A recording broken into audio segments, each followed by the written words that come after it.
नमस्कार। आज वैदिक पाराशर ज्योतिष चैनल के माध्यम से मैं आपको चंद्रमा के अलग अलग भावों में 12 भावों में क्या प्रभाव है इसके रूप में संक्षिप्त में बताऊंगा। कृपया आप मेरे चैनल को सब्सक्राइब करने के लिए बेल आइकॉन को दबाएं और ज्योतिष से संबंधित किसी भी प्रकार की समस्या के लिए आप मेरे से संपर्क कर सकते हैं। मेरा मोबाइल नंबर है 9560195419। चंद्रमा का लगन पे क्या प्रभाव है, प्रथम भाव में चंद्रमा का क्या प्रभाव होता है। यदि लगन में चंद्रमा हो और शुभ ग्रहों की दृष्टि हो, जैसे चंद्रमा के मित्र ग्रह हैं, मंगल है, सूर्य है, गुरु है, अगर उनकी दृष्टि लगन पे हो और लगन में चंद्रमा मौजूद हो तो व्यक्ति बुद्धिमान, बलवान और स्वस्थ होता है। वह शारीरिक रूप से हुष्ट-पुष्ट होता है और अपने शरीर का विशेष रूप से ध्यान रखता है। लगन चंद्रमा जातक को जल से डर लगता है। अगर जिसका चंद्रमा लगन में प्रथम भाव में है तो उस व्यक्ति को जल से डर लगता है। वह घूमने फिरने का शौकीन होता है। अगर चंद्रमा अपनी राशि में बैठा हो तो व्यक्ति को विशेष रूप से फल प्रदान करता है। ऐसा जातक सामाजिक कार्यों में रुचि लेता और समाज में अच्छा सम्मान पाता है। लगन में पूर्णिमा का चंद्र हो तो व्यक्ति सुंदर और सुशील होता है, चरित्र का बहुत ही अच्छा होता है। लगन में पूर्णिमा का चंद्र का कहने से अभिप्राय है कि पूर्णिमा का दिन जन्म हो और लगन में चंद्रमा मौजूद हो तो व्यक्ति सुंदर और सुशील होगा। पर यही चंद्र अगर क्षीण हो, मावस का हो, तो लगन में चंद्रमा मौजूद हो तो व्यक्ति दुर्बल होता है, शारीरिक रूप से दुर्बल होता है। मेष, वृष और कर्क राशि का अगर चंद्रमा मौजूद है, यहाँ पर मान लो मेष राशि है, वृष है या कर्क है, यहाँ पर संख्या 1 लिखी है, 2 लिखी है, तो व्यक्ति को धनी और सुंदर होता है। अन्य राशियों में अकेला चंद्रमा होने से जातक दरिद्री हो सकता है और उसे सांस संबंधित बीमारी और वात रोग हो सकते हैं। अब द्वितीय भाव में चंद्रमा का क्या फल देता है।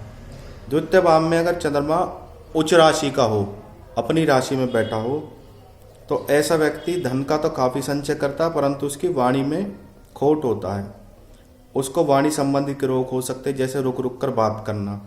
मकर या वृश्चिक राशि का चंद्र हो तो ऐसे धन भाव में व्ययशील होता है, पैसे काफ़ी खर्च करता है ऐसा व्यक्ति, तो उसको अपनी इस आदत पे अंकुश लगाना चाहिए।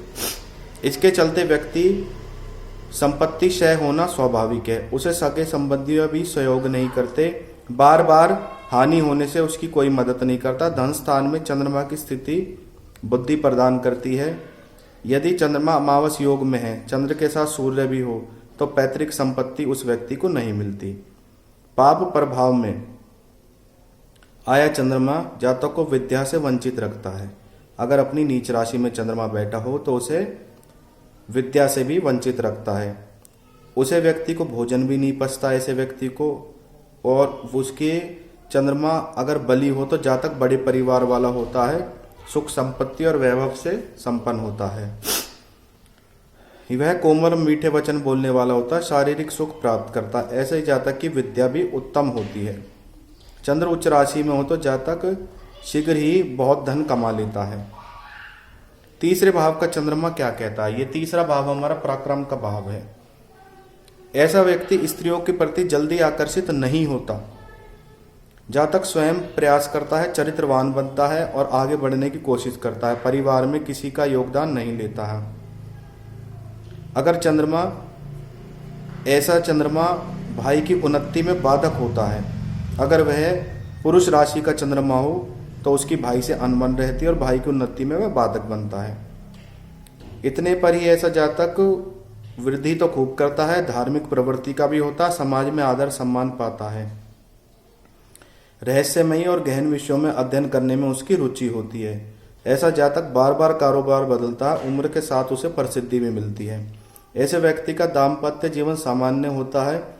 उसके निर्णय लेने की क्षमता उसकी अद्भुत होती है, उसके निर्णय कभी गलत नहीं होते। ऐसा जातक मेहनत के भरोसे अपना सारे कार्य सिद्ध करता और सफल होता है। चतुर्थ भाव का चंद्रमा क्या कहता है। जब भी चौथे भाव में चंद्रमा होता है व्यक्ति एक अच्छा वक्ता बनता है। चंद्रमा मेष, सिंह और धनु राशि में हो तो उसे पैतृक संपत्ति नहीं मिलती, पैतृक संपत्ति वह वंचित रहता है। वह स्वयं का धन अर्जित करता है। कन्या, वृश्चिक और मकर राशि में हो तो स्वयं अपनी संपत्ति बना लेता है। अन्य राशियों में भी पैतृक संपत्ति उसे मिल जाती है। जहाँ तक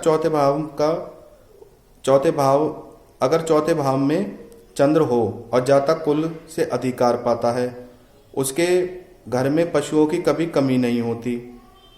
ऐसा जातक स्वभाव से परोपकारी होता है, आत्मविश्वास अधिक होता है, उसके घर पे गाय हमेशा मिलती है, उसे गऊ और अपना घर का ही दूध उनके घर में होता है। राशि में चंद्रमा बार बार घर बदलने की स्थिति बनती है। उच्च का चंद्रमा हो तो ससुराल से भी संपत्ति प्राप्त होती है और भाग्योदय होता है। अगर चतुर्थ घर का चंद्रमा पाप ग्रह से ग्रसित हो तो व्यक्ति की माता बीमार होती है, उसे बचपन में माता का सुख नहीं मिलता और कई बार माता पिता से भी उसके भेदभाव रहते हैं। नौकरी में भी उसे उन्नति की गति धीमी रहती है। पांचवें भाव का चंद्रमा क्या कहता है? ऐसा व्यक्ति खूब लाभ कमाता है, उसका जीवन मौज मस्ती भरा होता है, वह अपने जीवन साथी से खूब प्रेम करता है और संतान से भी प्यार करता है। ऐसा चंद्रमा वायु तत्वीय राशि में हो तो कन्या की सुख संतति सुख की प्राप्ति होती है, उसकी कन्या उसके लिए भाग्यशाली होती है। पंचम स्थान का चंद्रमा हो तो जातक मानसिक रूप से कमजोर होता है, वह डिप्रेशन का शिकार हो जाता है और कई बार उसके असफलता हाथ लगती है। ऐसा जातक निराशावादी हो जाता है। जलीय और अग्नि तत्व राशि में हो तो पुत्र और फिर कन्या की संतान की प्राप्ति होती है। अगर व्यक्ति के जल या अग्नि तत्व राशि में ऐसा चंद्रमा मौजूद है तो उसे पहले पुत्र की प्राप्ति होगी और फिर कन्या की। चंद्र पृथ्वी तत्व राशि में मौजूद है तो वह उच्च शिक्षा प्राप्त करेगा। हर एक राशि का अपना अलग अलग तत्व होता है। ऐसा जातक की पत्नी सुंदर और सुशील होती है और वह ऐसा जातक ईश्वर भक्ति में ज्यादा लीन रहता है। छठे भाव का चंद्रमा क्या कहता है? छठे भाव का चंद्रमा देही सुख नहीं मिलता। छठा भाव का चंद्रमा व्यवसाय में कठिनाई देता है, शत्रुओं द्वारा परेशानी उत्पन्न होता है। कर्क राशि में चंद्रमा छठे भाव में तो जातक उदर रोगी होता है, उसे पेट से संबंधित बीमारी, गैस आदि की समस्या रहती है। अगर अग्नि राशि में चंद्रमा हो तो वह दृढ़ निश्चयी होता है। अगर जातक व्यवसाय करे तो अच्छा लाभ कमा लेता है और यशस्वी होता है। चंद्रमा नीच की राशि में हो तो उसके विरोधी बहुत होते हैं, धन उसका बहुत ज्यादा व्यर्थ जाता है। चंद्रमा अगर पृथ्वी तत्व राशि में हो तो ऐसी अवस्था में व्यक्ति का खर्चे काफी होते हैं, मानसिक और शारीरिक कष्ट मिलता है, प्राय उसे नजला जुकाम के कारण कठिनाई होती है। इसलिए ऐसे व्यक्ति को छठे भाव वाले व्यक्ति को विशेष उपाय करने चाहिए, जैसे ओम बना हुआ लॉकेट चांदी का उसे सफेद धागे में या फिर चांदी की चैन में धारण करना चाहिए। ऐसे व्यक्ति को सफ्टिक की माला भी धारण कर सकता है या फिर 2 मुखी रुद्राक्ष धारण कर सकता है, जिससे वह चंद्रमा के अशुभ प्रभाव से बचा रहे। 7वें घर का चंद्रमा। सप्तम भाव जीवन पूर्ण रूप से सुखी नहीं होता। अगर उच्च का चंद्र हो तो द्विभार्या योग बनता है। ऐसे जातक की किस्मत शादी के बाद खुलती है। कई बार उसकी पत्नी की मृत्यु की स्थिति आ जाती है तो पुरुष राशि के चंद्र स्वयं पति या पत्नी के लिए आसक्ति बनी रहती है। स्त्री राशि का चंद्रमा हो तो व्यक्ति व्यभिचारी होता है। अगर अग्नि राशि में हो तो उसका चेहरा गोल होगा और वायु तत्व राशि में हो तो उसका जीवन साथी उसे प्रभावशाली मिलेगा। ऐसे व्यक्ति का व्यवसाय भी अच्छा होगा। ऐसा व्यक्ति दूध, दवा, होटल, बीमा कार्य में अच्छा लाभ कमा सकता है। 7वें भाव में जिसका चंद्रमा हो ऐसे व्यक्ति को भी सफ्टिक की माला धारण करनी चाहिए या फिर चांदी में भगवान शिव का लॉकेट बनवाकर उसे जरूर धारण करना चाहिए। 8वें भाव का चंद्रमा। 8वें भाव का चंद्रमा को व्यक्ति को जल में डूबने का डर रहता है। बचपन से ही वह जल से डरता है और उसके जीवन में कोई ना कोई अनहोनी घटना ऐसी होती है जिससे उसे धन से काफी हानि होती है। अगर अग्नि राशि का चंद्रमा हो तो किसी ना किसी तरह जातक के जीवन में धन का प्रभाव बना रहता है। वायु तत्व राशि में हो तो इसका जीवन साथी बहुत अच्छा होता है, लेकिन परिवार से विवाद बना रहता है। ऐसा जातक ईश्वर का अच्छा भगत होता है।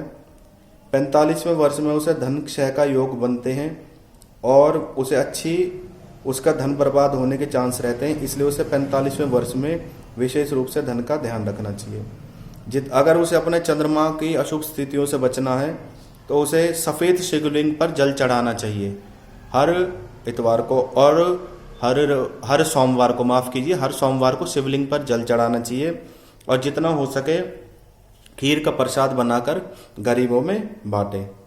9वें भाव का चंद्रमा क्या कहता है? यह भाग्य का भाव है।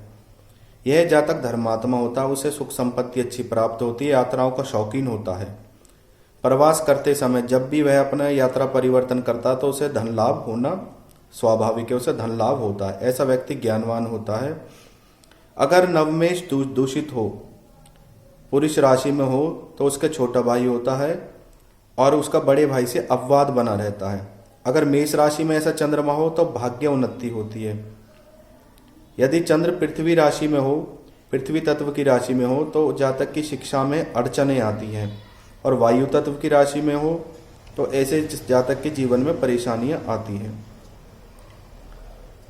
और ऐसे जातक को अपने भाग्य को अच्छा रखने के लिए हर प्रतिदिन शिवलिंग पर जल चढ़ाना चाहिए। जितना वह शिवलिंग पर जल चढ़ाएगा, भगवान शिव की पूजा करेगा, शिव गायत्री मंत्र का वह पाठ करेगा, तो उसे जीवन में सफलता मिलती ही चली जाएगी। 10वां भाव का चंद्रमा क्या कहता है? 10वां भाव व्यक्ति को धन और सम्मान दोनों ही देता है। अगर उच्च राशि में हो तो धन का संचय नहीं हो पाता, इसलिए धन के विषय में उतार चढ़ाव होते रहते हैं। चर राशि में हो तो ऐसा व्यक्ति के कारोबार में स्थिरता नहीं रहती, जातक की नौकरी में स्थानांतरण होता है। पिता से वियोग का डर रहता है, परंतु राजनीति में वह सफलता मिलती है उसे। और स्थिर राशि में हो तो जीवन भर पूर्वजों का ऋण चुकाने में उसका जीवन व्यतीत हो जाता है।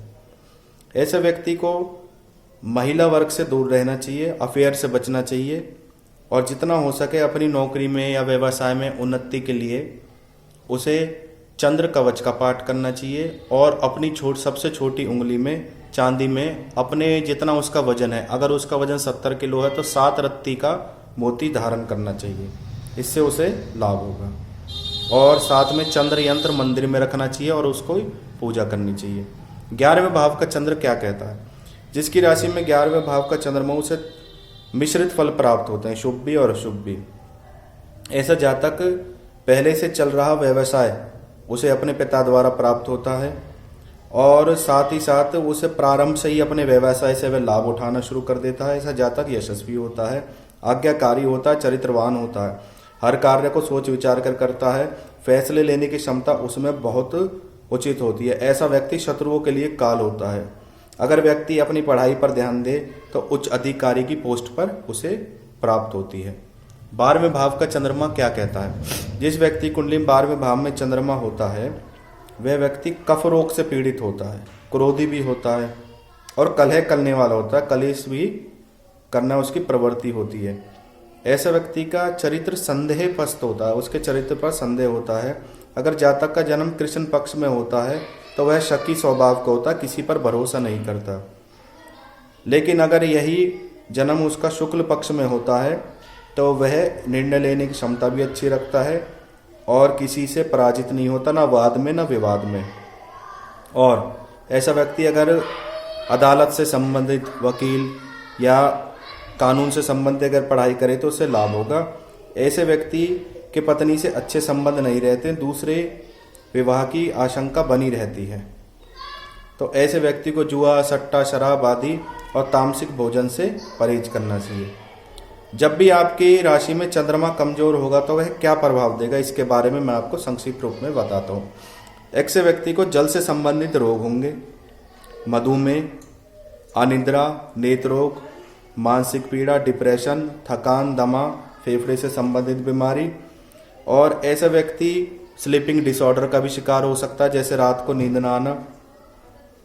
ऐसे व्यक्ति को चकोर चांदी का टुकड़ा अपनी जेब में रखना चाहिए या पर्स में रखना चाहिए। असली मोती का लॉकेट उसे धारण करना चाहिए। 2 मुखी रुद्राक्ष भी धारण कर सकता है और चांदी पे चंद्र यंत्र बनवाकर भी धारण किया जा सकता है सफ़ेद धागे में। ऐसे व्यक्ति को चंद्रमा से संबंधित उपाय करनी चाहिए। उसे मंदिर में खीर का प्रसाद बांटना चाहिए, खासकर सोमवार को। पूर्णिमा का उसे व्रत करना चाहिए। शीशे के बर्तन से परहेज रखे। अगर चंद्रमा शुभ है तो चांदी के बर्तन में सुबह उठकर पानी पीना चाहिए। ये थे चंद्रमा के अशुभ और शुभ प्रभाव और उसके उपाय। आपका दिन शुभ रहे।